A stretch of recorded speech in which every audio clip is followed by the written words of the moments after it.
Bloomberg Audio Studios. Podcasts, radio, news.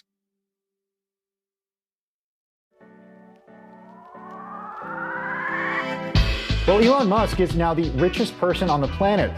More than half the satellites in space are owned and controlled by one man. Well, he's a legitimate super genius. I mean, legitimate. He says he's always voted for Democrats, but this year it will be different. He'll vote Republican. There is a reason the U.S. government is so reliant on him. Elon Musk is a scam artist, and he's done nothing. Anything he does is fascinating to people.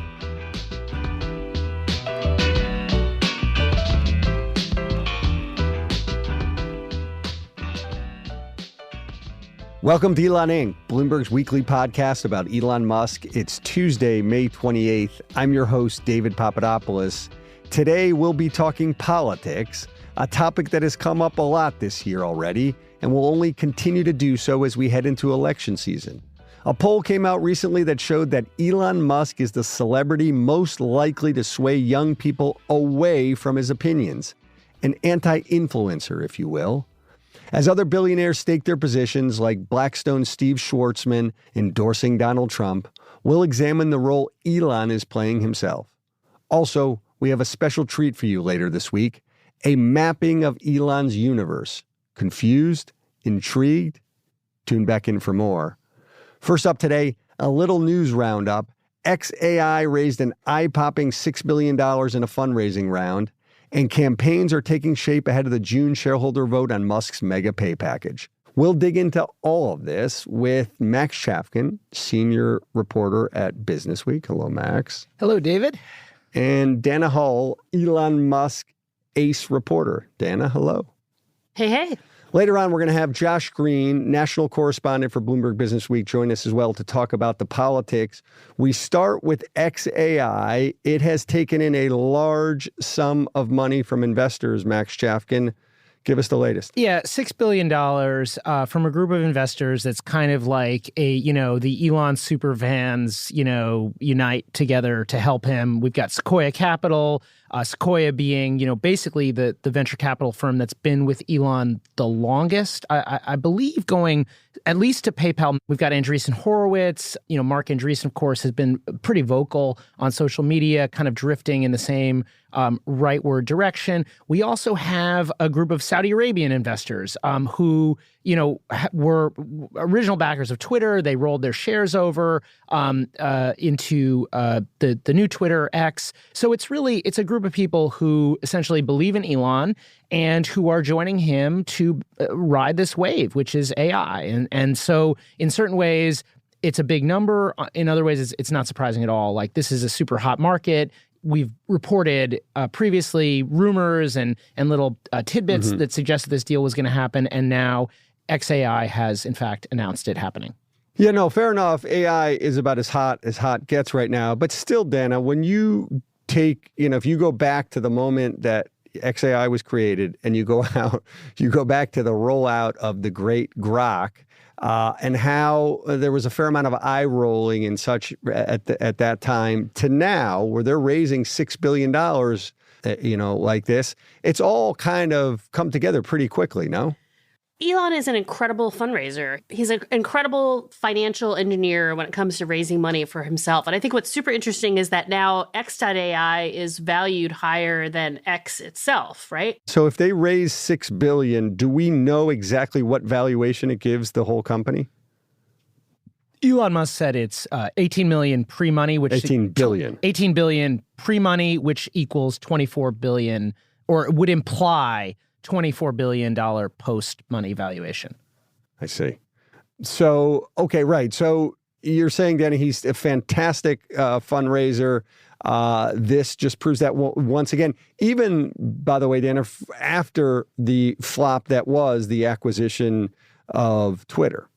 I mean, to be clear, Musk grossly overpaid for Twitter. $44 billion was a crazy amount of money. He timed it. It was terrible timing. He has said as much. He's like, we overpaid. That's why he tried to get out of the deal. He was forced to buy it. So yeah, he did a terrible, that was a terrible timing mistake. But when it comes to working with Wall Street, raising capital, fundraising for his visions. He has done this over and over again. I mean, the guy runs 6 companies now, and his latest startup, which is his darling, is now raising billions of dollars from investors old and new. And, to Max's point, everyone from Valor to the Saudis to Fidelity, people want to be in with Elon. And I was noting this morning that Gene Munster of Deepwater posted, thrilled to report that Deepwater is an investor in xAI's recent round. And he lists 4 reasons. One of them is the Elon factor. Quote, his involvement is central to the success of the company, given his vision.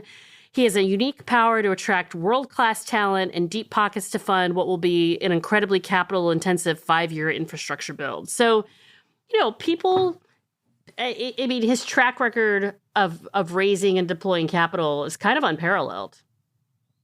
You might be tempted to say, haven't these investors learned their lesson? I mean, they put billions of dollars into the buyout of Twitter. It's worked out very poorly. The value of Twitter has fallen.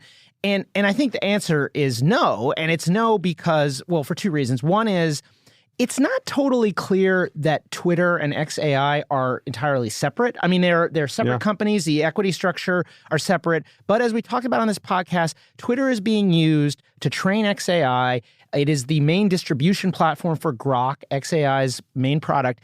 And it appears, although we don't know exactly what's going on, that Twitter investors were given allocations in this startup. So in certain ways, you back Twitter, you've gotten this other thing. And remember, back in 2022, people were talking about this. Our colleague Matt Levine was writing about it. But basically, people were saying, well, why are these bankers why are people putting money in this company? And the answer was, it's not that they think it's a good deal. It's that they want access to Elon Musk's next deal. And this is it, right?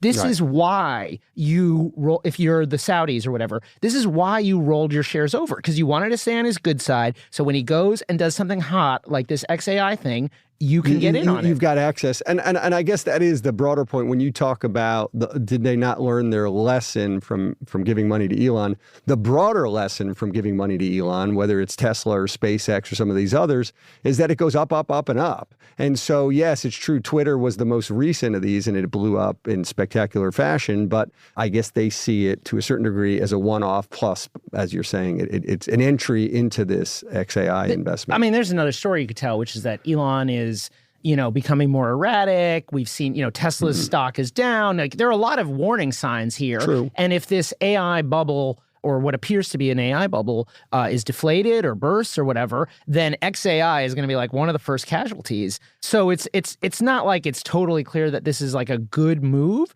but it is. It's not like these people are way outside of kind of the normal investor consensus in investing in this company. I mean, investors are investing in lots and lots of dumb AI things right now. This is not even close to the most dumb thing that Silicon Valley investors have put $1 billion into in the last couple of years. Okay, Dana Hull, the shareholder vote on Musk's mega pay package, the one that was approved by shareholders years ago for $56 billion, then a judge struck down a couple months ago.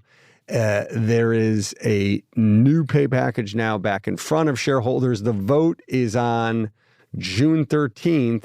Where do things stand? Yeah, so June 13th is the annual shareholder meeting. They're going to be voting on several things. The big one is the pay package. And to be clear, this is part of Tesla's legal strategy, right? So, shareholders approved this pay package in 2018. The Delaware Chancery judge struck it down. Tesla has yet to appeal to the Delaware Supreme Court. They're putting it before shareholders again, and they want to be able to say, listen, shareholders voted again. Elon still has all of the support. This will help them with their appeal. But it doesn't actually, ultimately, the judge still has to do her findings, and this legal process has to continue. So it's largely symbolic. What's fascinating is that the Tesla board is all out with this full-on campaign. There's a Vote Tesla website. All of these retail shareholders are being urged to vote.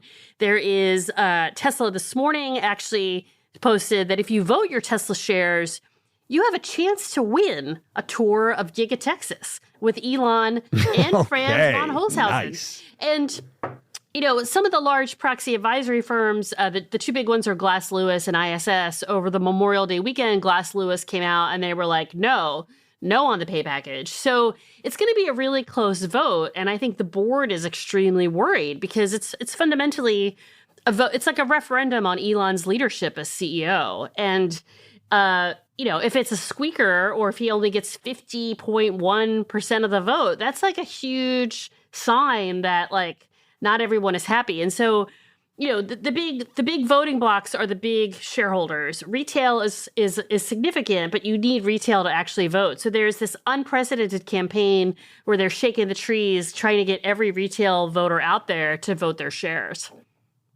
Well, and this is partly a reflection of the fact that like Tesla's stockholder base is different from many other companies. Yeah. Like there are more retail shareholders in this company than in a normal company, and so like these votes are more this campaign. The Musk fanboys more significant. Normally Glass Lewis, like the big asset managers, just kind of do whatever Glass Lewis recommends, and that's that. And so that would be to vote against this, but because you have this substantial contingent of retail investors, because you have Tesla, and Elon Musk, despite the ways in which he's polarizing, like there's still a lot of people, particularly Tesla shareholders, who really believe in him. So him, going out there and campaigning, I think it has the potential to be a factor. I think Dan is right. This is going to be a close vote.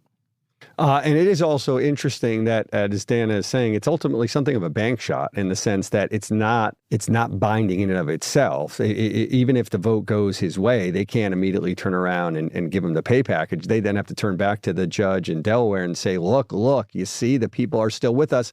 But if I remember correctly, what our reporter in Delaware told us, Jeff Feely, the judges in Delaware and the court system in Delaware tends to be unmoved by such appeals. You do wonder the announcement of this XAI deal, right? Like that's not news that was leaked. That is news that was announced. Right. We for months have been, and other news outlets have been reporting on the possibility of this. Elon had previously denied that it was even a thing, and him announcing this just in front of this vote, it does make you wonder if part of the goal here is to signal to Tesla board members and shareholders and so on, that there is this risk that if we don't pay Elon what he's worth, or at least as far as he sees it, there's a chance he walks away and does his AI thing elsewhere.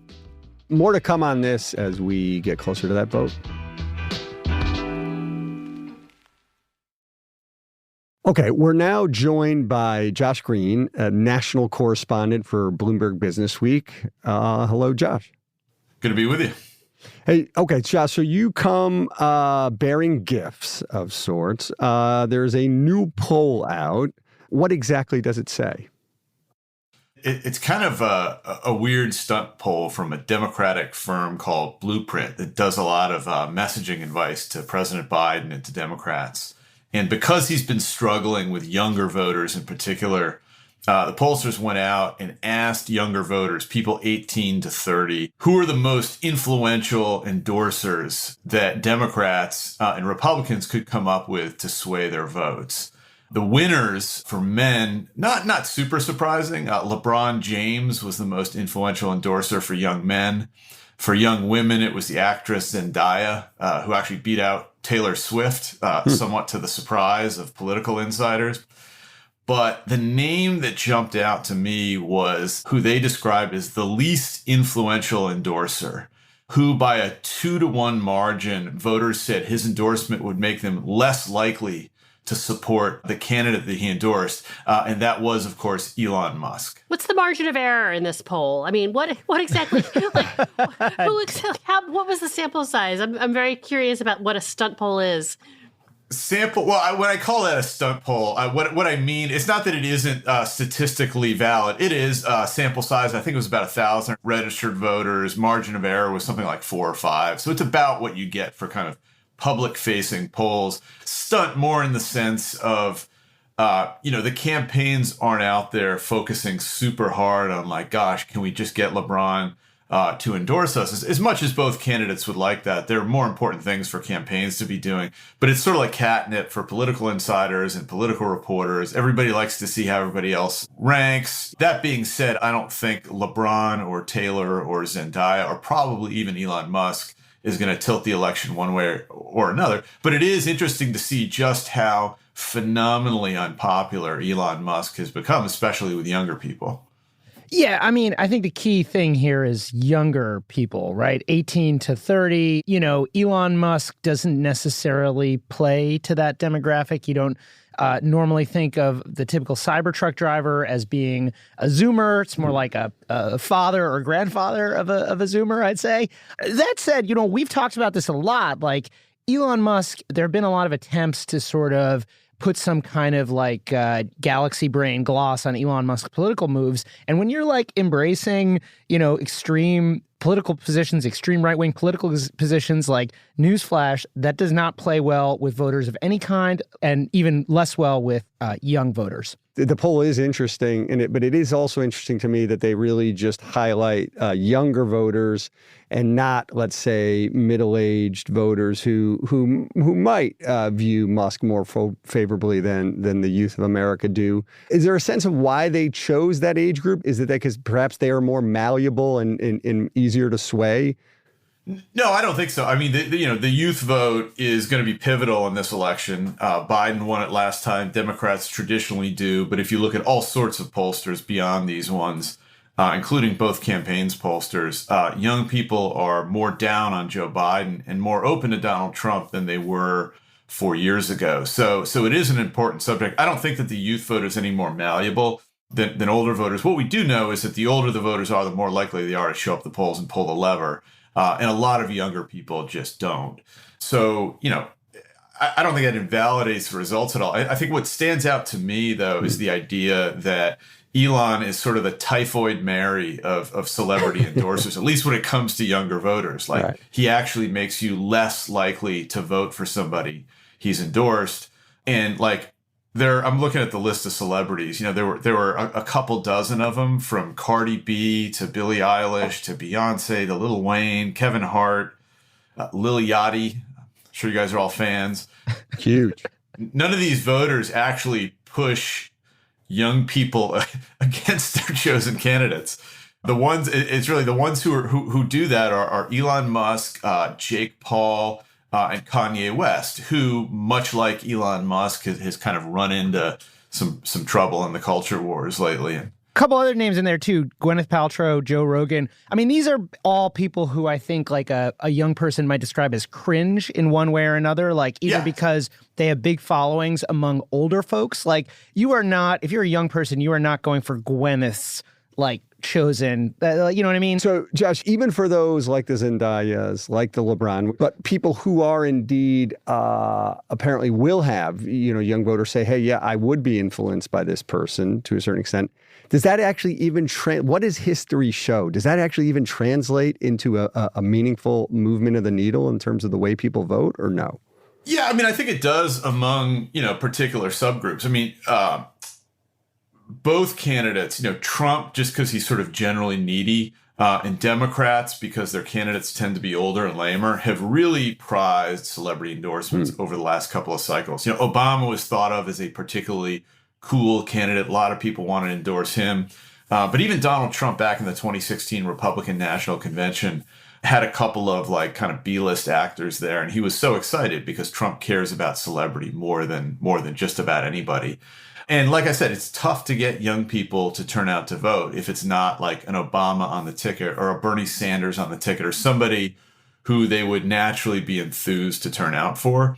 And especially when you have an election shaping up like the one that we have between Joe Biden and Donald Trump. These are two of the most unpopular candidates with age groups across the board, but particularly so with younger people. So you could actually make an argument that celebrity endorsers for these two particular candidates are more important this cycle than they would be in an ordinary cycle. Now, Dana, has Elon endorsed anyone yet? No, right? He hasn't endorsed, and he said that he's not donating to any political candidates. But he sort of left open the possibility of a PAC or donating via a PAC, or, you know, dark money works in mysterious ways. And if you just look at his tweets on X, his platform, I mean, he's just slamming Joe Biden left and right all the time. And so it's like a de facto endorsement of Trump, but he hasn't come out and said, like, I am voting for Donald Trump. And a lot of people always ask the question, like, well, why doesn't Elon Musk run for president?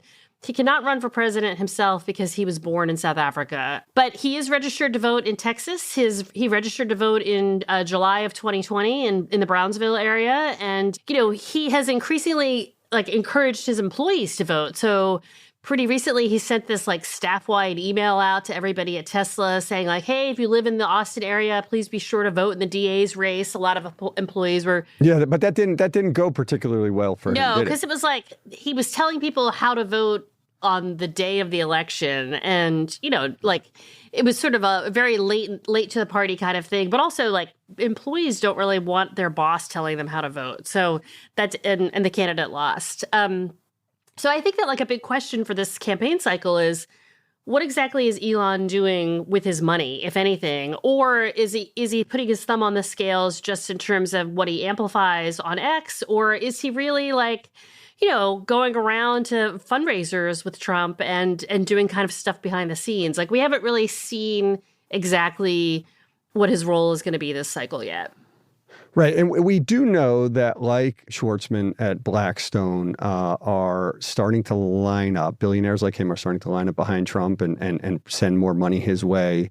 On that question of giving out money, is there any movement there? I know you said he has said his public posture is that he will not donate, but do we have any indications that beneath the surface there may be movement there?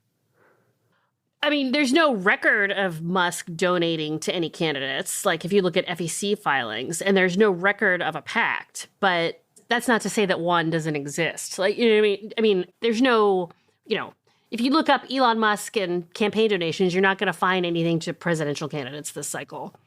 Elon's David Sachs is hosting a fundraiser for Trump in early June. And so there is, he does have some friends who are starting to line up behind Trump. I think the conventional wisdom when you talk to people in Silicon Valley, been around Elon, is that he's too cheap to donate to Trump. He's not going to want to, write a massive check that will be used to pay Trump's legal bills or whatever, which I think is generally a good bet. Elon Musk is a person who uses capital in a very efficient way. And and I brought this up before, you go to Mar-a-Lago and this is not going to look like an efficient use of capital. What's the actual net present value right now of me giving Donald Trump TK amount of dollars? But if Trump is in the White House come January, it's suddenly going to feel Oh, yeah.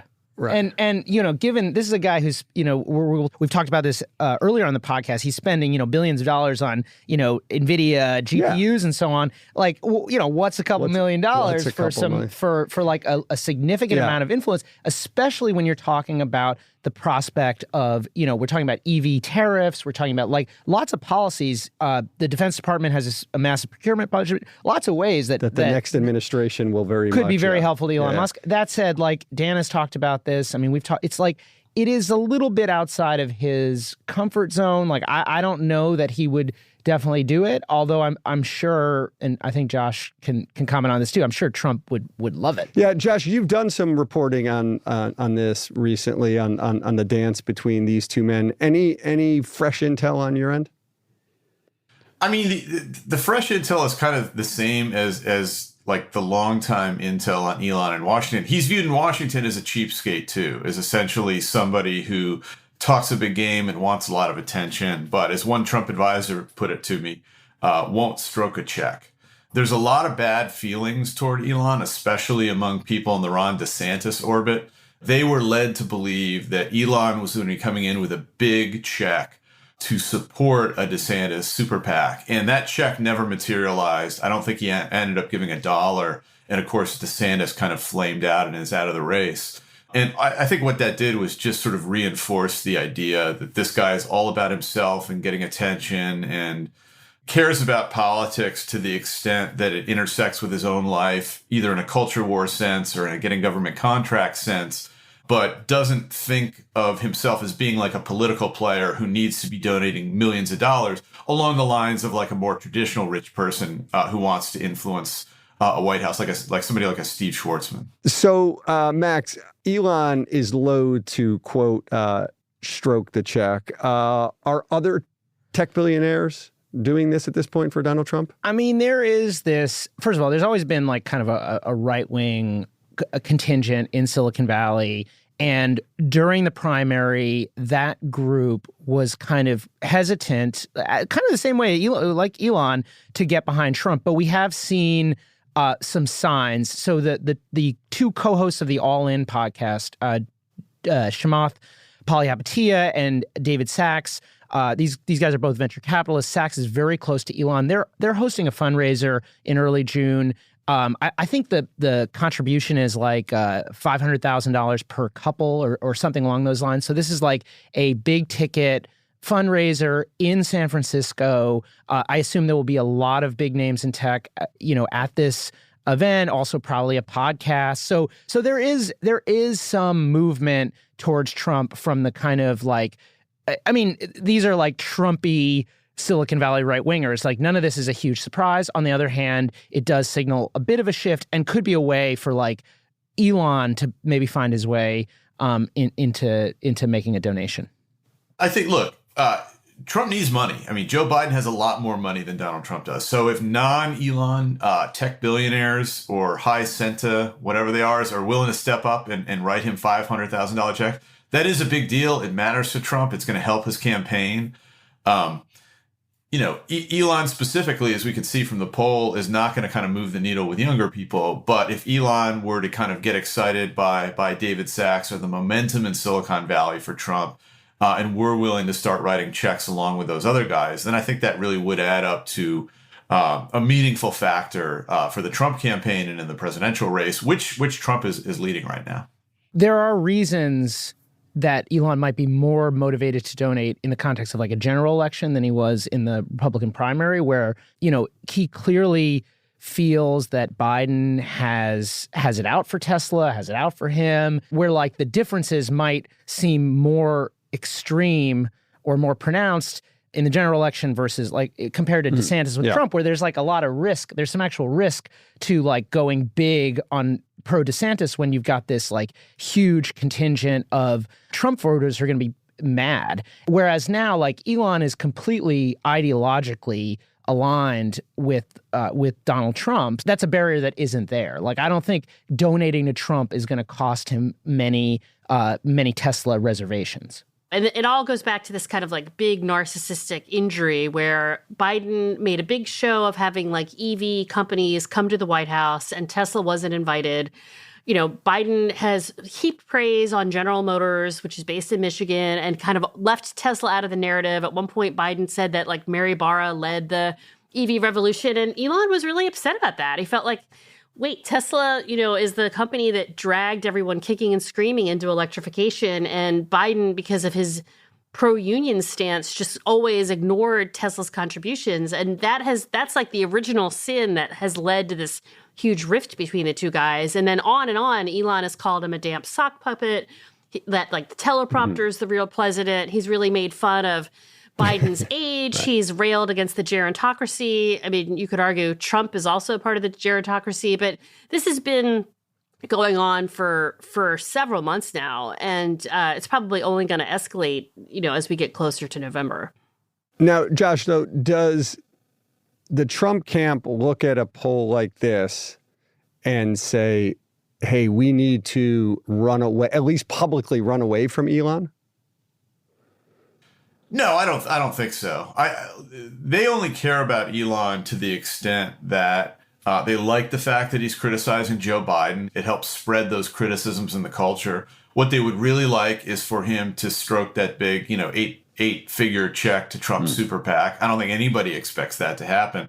But beyond that, him kind of running his mouth on X or on Twitter and starting these controversies, even if they're kind of hostile toward Joe Biden, it really doesn't do much for Trump one way or the other. And so he's not viewed as a particularly important factor. And in order for him to become one, he would kind of have to step up and do what he doesn't really want to do, and that's start pouring real money into the presidential race behind a big-time candidate.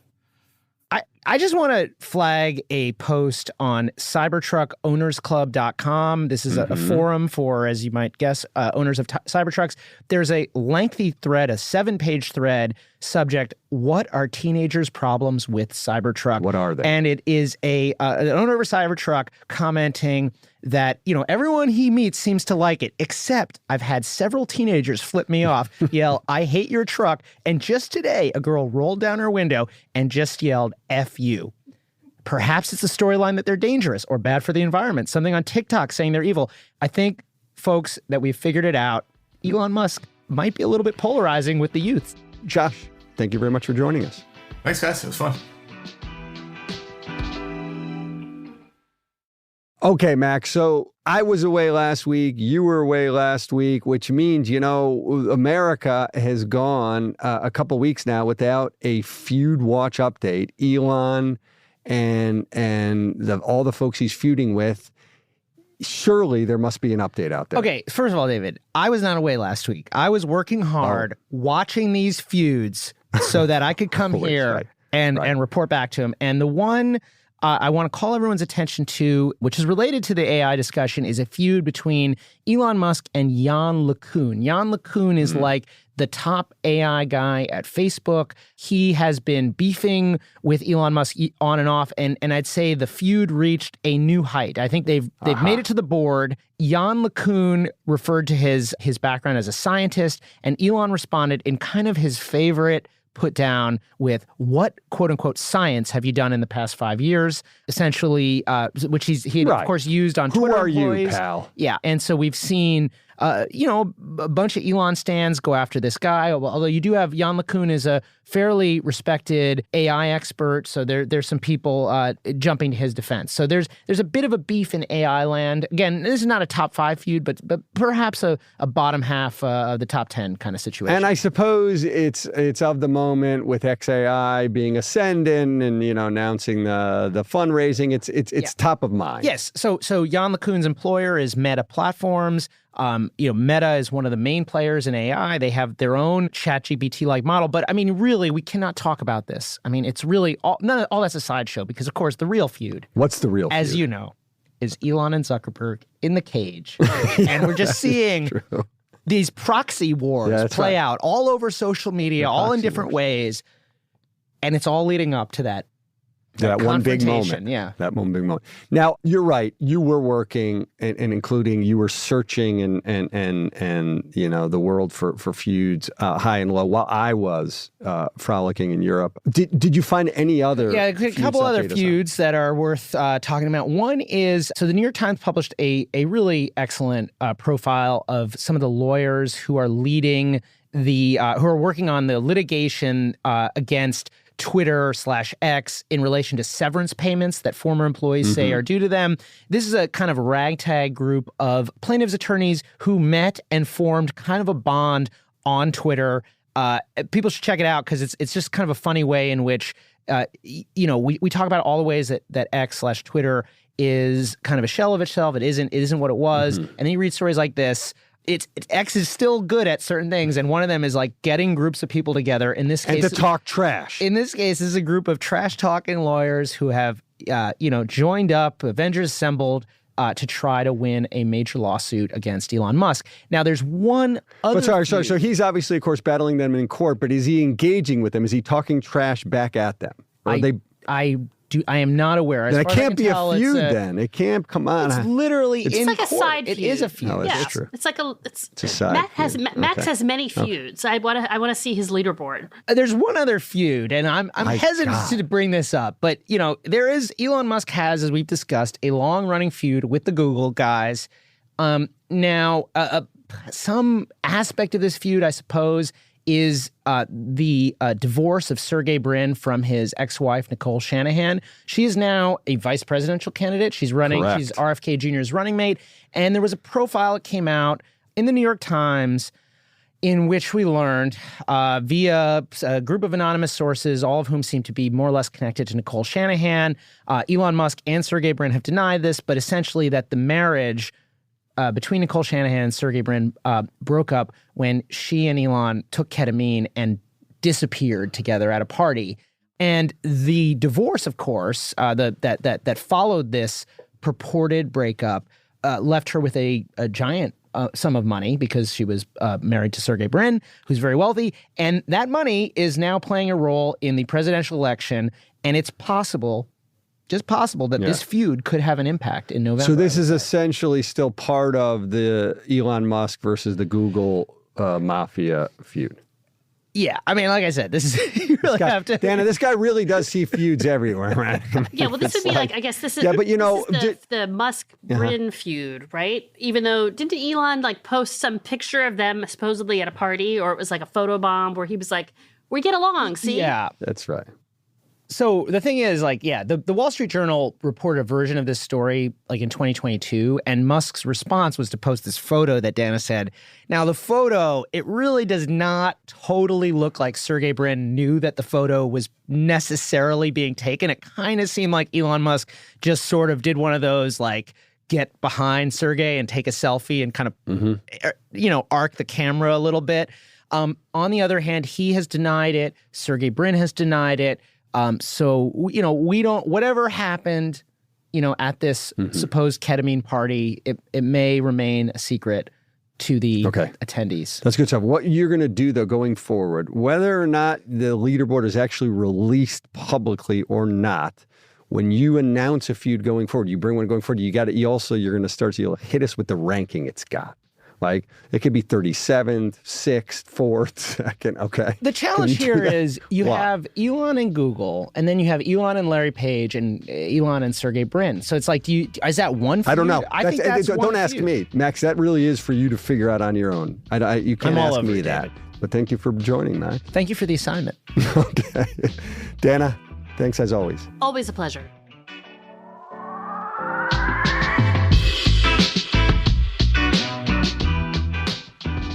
This episode was produced by Stacey Wong. Naomi Shavin and Rehan Harmansi are our senior editors. The idea for this very show also came from Rehan. Blake Maples handles engineering, and we get special editing assistance from Jeff Grocott and Antonia Mufarech. Our supervising producer is Magnus Henriksen.